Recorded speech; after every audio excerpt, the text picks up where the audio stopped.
係呢個IP access list，就係我哋講過，如果對方你懷疑佢嘅交易唔正常，你想 block 咗呢個戶口嘅話咧，咁你可以輸入對方嘅 IP address 啦。咁呢個 from 呢個位置咧係一個range，即係如果你係想固定係想 block 呢個 IP 嘅話咧，咁你可以 set 翻呢個固定嘅對方嘅 IP address。咁呢個位置咧，記得係唔好輸入成個 range，即係唔好輸入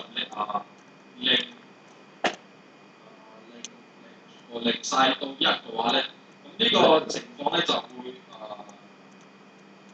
所有都 block 晒你自己都會 block 埋嘅，即係如果你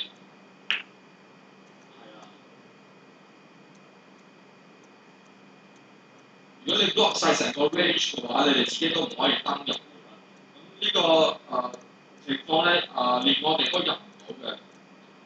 呢個要重新 set 個呢個嘅 setting 上。如果你係做咗呢個動作嘅話咧，你要 contact 翻我哋幫你reset 個 off。OK。邊個 set 咗得最大個勁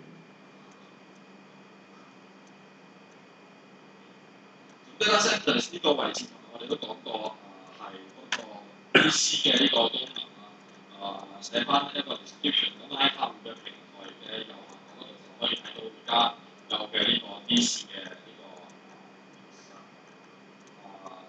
個客戶 login 嗰陣時咧，會根據佢哋最快嘅最近嘅呢個 DC 去登錄啦咁樣。priority 呢個位置係令人最大啦，咁最細係15，呢度真係完全開放俾人用，就係停咗呢個 data center。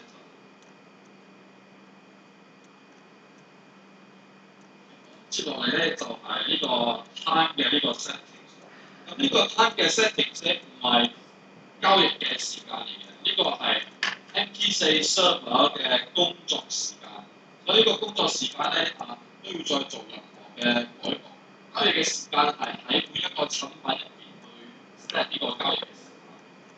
呢個 time 咧係講緊係平台工作嘅時間，所以你保持0點到24點。如果你週末想做生意嘅話咧，咁你就要將週末呢個禮拜六、禮拜日嘅呢個時間都開翻出嚟啦。咁嗰個平台先可以工作，去俾做交易。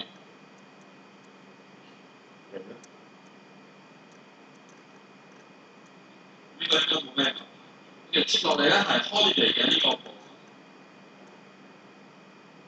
分。咁 holiday 係講緊呢個假期嘅呢個 settings 啦。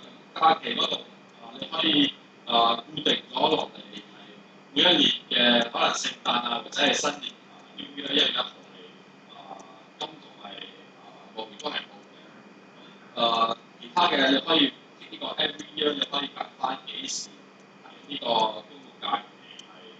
呢個 Matrix 有假期，我哋可以食翻一個產品，或者係可以食翻產品入邊嘅就 set 一個説明。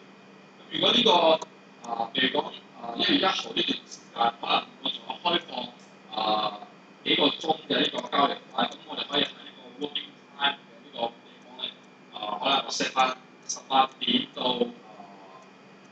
20點，即係2個鐘，我仲開放俾交易。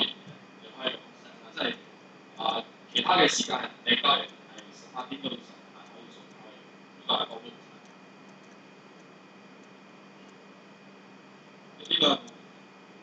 呢個得呢個冇。